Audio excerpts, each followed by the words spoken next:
தேனி அரசு மருத்துவக் கல்லூரி மருத்துவமனையில் தமிழக வெற்றிக் கழக சட்டமன்ற உறுப்பினர்கள் ஆய்வு மேற்கொண்ட போது அவர்களுடன் சென்ற ஆதரவாளர்கள் மற்றும் தொண்டர்களால் நோயாளிகள், கர்ப்பிணி பெண்கள், பாலூட்டும் தாய்மார்கள் கடும் அவதியடைந்த சம்பவம் சர்ச்சையை ஏற்படுத்தியுள்ளது.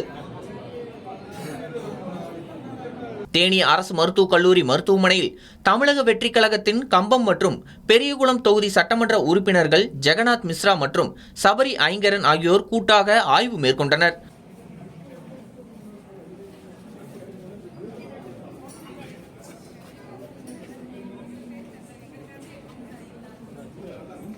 அப்போது அவர்களுடன் சென்ற 100க்கும் மேற்பட்ட ஆதரவாளர்கள் மருத்துவமனை வளாகத்திற்குள் நுழைந்து சட்டமன்ற உறுப்பினர்களை பின்தொடர்ந்தனர். கதிர்வீச்சு அபாயம் உள்ள MRI ஸ்கேன் பிரிவு, பார்வையாளர்களுக்கு அனுமதி இல்லாத பிரசவ வார்டு, குழந்தைகள் வார்டு மற்றும் பச்சிளம் குழந்தைகள் வார்டுகளிலும் அவர்கள் சென்றதாக கூறப்படுகிறது.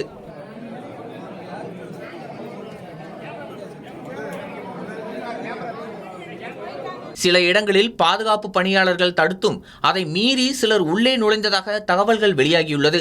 இதனால் சிகிச்சை பெற்று வந்த நோயாளிகள், கர்ப்பிணி பெண்கள் மற்றும் பாலூட்டும் தாய்மார்கள் அதிர்ச்சி மற்றும் அசௌகரியத்திற்கு உள்ளானதாக கூறப்படுகிறது.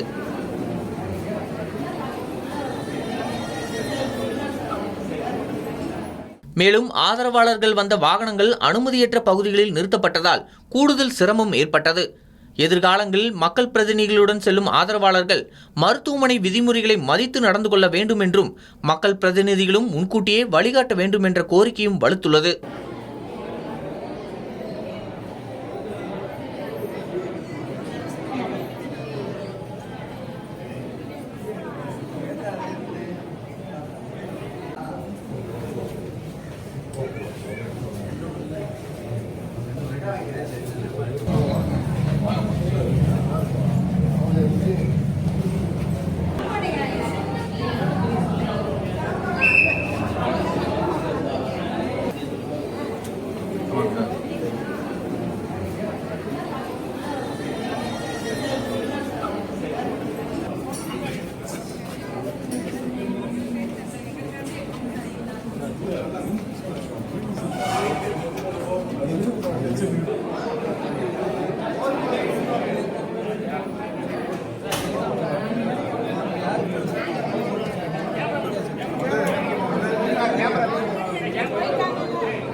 Gracias.